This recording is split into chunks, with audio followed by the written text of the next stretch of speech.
Magluto tayo ng flaky and crispy pork empanada. Madali lang pong sundan, so let's get ready! Gagamit tayo ng 3 cups na flour, 1 teaspoon salt, 1 tablespoon brown sugar, tapos 175 grams na butter. Ang butter ay galing sa freezer. Ito ay tutulong para maging crunchy ang ating dough. I-mix na natin at kailangan malamig ang tubig na gagamitin, tapos gradually lang ang paglalagay para makuha natin ang tamang texture ng dough.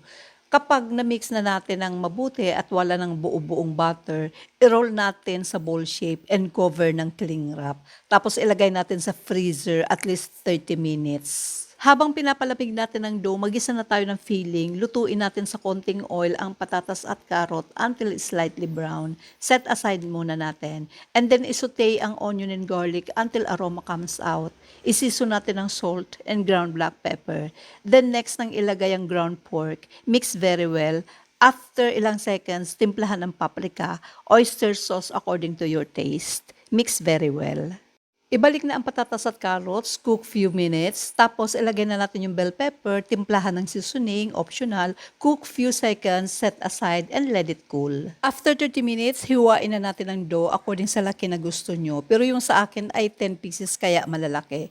Then roll into a ball and i-flatten, tapos maglagay na ng meat mixture, cheese. Make sure yung enough lang na filling ang ilagay para maisara ng maayos ang empanada. Then i-compress natin ang filling para buo, then isil natin gaya ng nasa video. Pwede kayong gumamit ng fork na pangsil para may arte. Magpainit na ng oil and iprito na natin sa medium heat. Lutuin natin until golden brown. Best serve po ito na medyo mainit pa para freshly cooked and very crispy ang crust. So kainan na!